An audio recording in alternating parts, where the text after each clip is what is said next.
Okay, today we're going to look at how we can wire up the Qlik MCP server with a Hermes agent.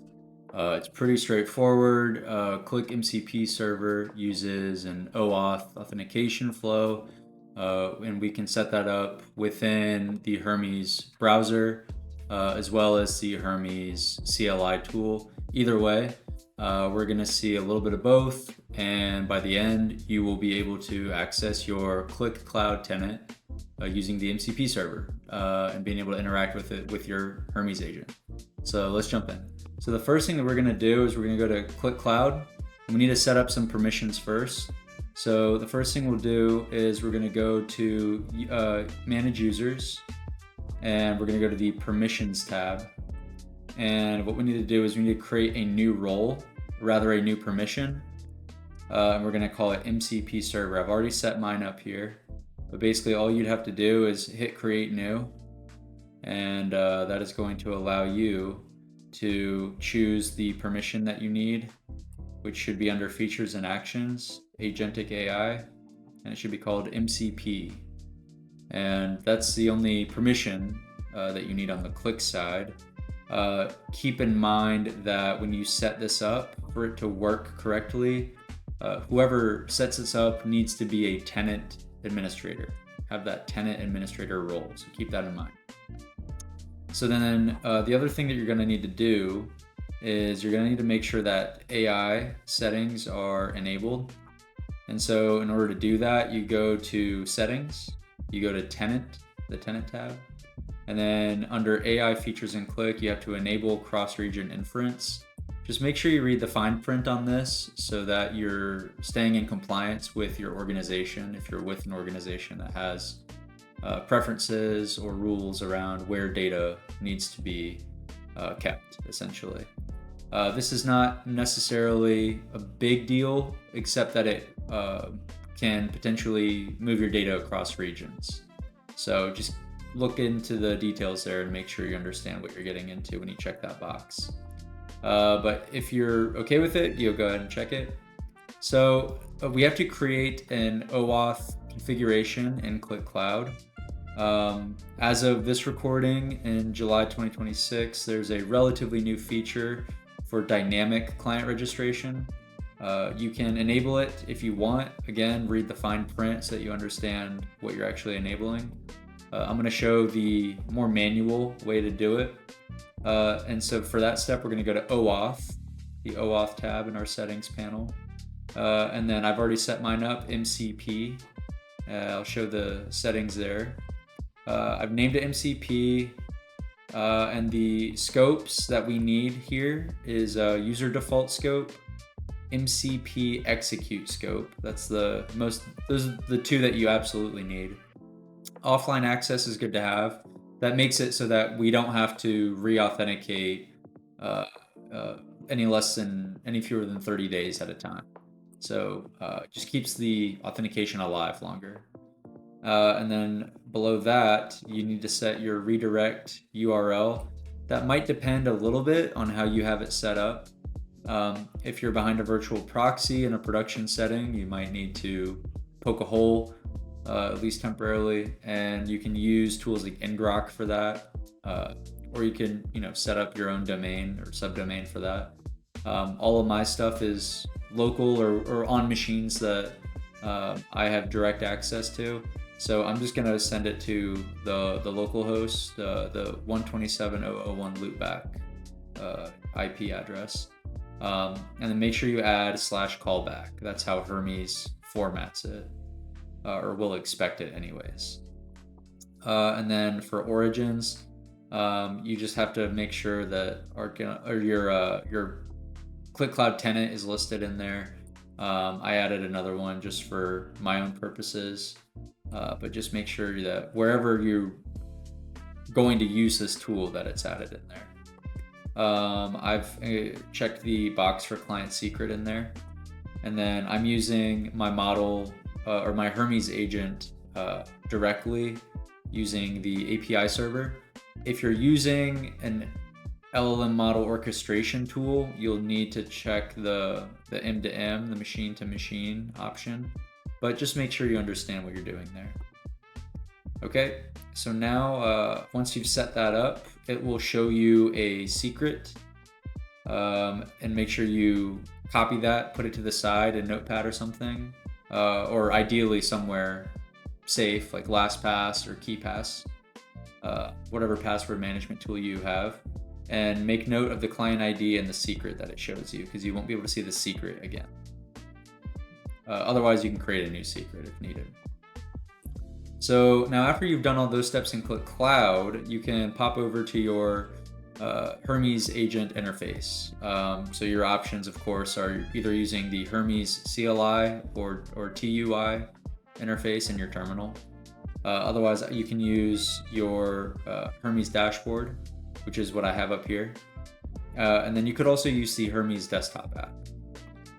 So what you're going to do is, I'm in the dashboard here. First thing I'm going to do is I'm going to go down to keys. And basically what you're going to need to do is scroll all the way down to custom keys. This is just a good kind of security practice. So what you're going to do is you're going to create a new key here. I'm copying this from off screen and pasting it in. I'm naming mine Qlik _MCP _client _secret. Okay, and this is ultimately going to be the secret that you just copied over, that was just generated in the OAuth configuration in Qlik Cloud. So you're going to go ahead and pop that in there. And then once that's in there and it's saved, you can go on to the next step. So the next thing we're going to do is we're going to go to the MCP section in Hermes, and we're going to go ahead and create an MCP. Make note that you could do this maybe a little quicker or more easily with the CLI tool. We're actually going to finish this process with the CLI tool, but this is just another easy way to do it. So I'm going to do whatever you type in here, make sure it's all lowercase and no spaces. It'll just make life way easier, believe me. So I'm going to do all lowercase Qlik. I could do Qlik -cloud, but this works for my purposes. It's an HTTP transport, not an STDIO. And then for the URL, we're going to go ahead and I'm going to copy this in from off screen. There we go. Oops. So this is relative to your tenant, but then it's /API/AI/MCP. Okay. This environment part down here, we're going to skip, and we're going to hit add. Okay, so under your MCP servers, we now see Qlik there. It's not going to do anything though. If we hit the test button, it's going to think and think and think. It's not going to ultimately do anything for us because we have not authorized it with against our OAuth setup. And you can see 401 unauthorized, which is what we would expect. So the next thing we're going to do is we're going to go to our config settings page, and I'm going to click on the YAML button at the top right. It's going to show all of the configuration as YAML. And then I'm going to scroll down to the MCP servers section. You can also Control F and find, just search for Qlik. So this is the part that we just put in there, right? I'm going to add a few new items here. So first we're going to do enabled is true. And then we're going to do auth is OAuth. Okay. And then I'm going to put some, oops. I'm going to put a few other settings in here. Timeout, I'm just going to do 180. So now we're going to do our OAuth settings.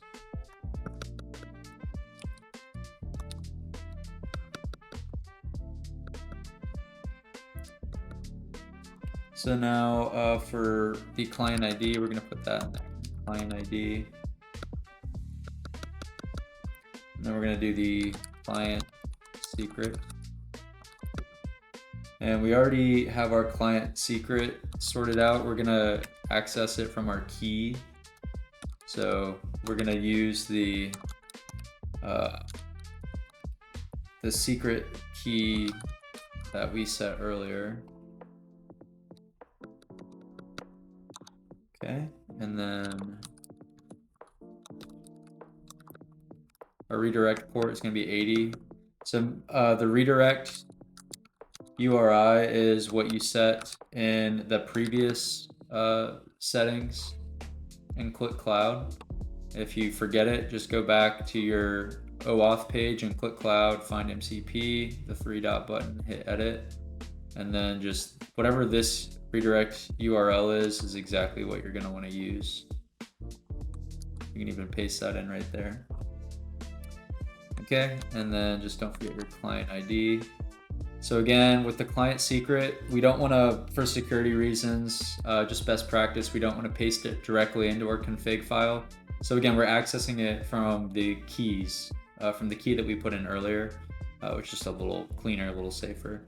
And so we put that in, we use the $sign and then the curly braces. And then the case, I think, is important. I'm actually not sure, but be on the safe side there. Okay. So, and then actually one more thing I was gonna add. I'm just gonna add one more item there. It's just for good measure, frankly. So after all of that is in there, we're gonna hit save. Okay.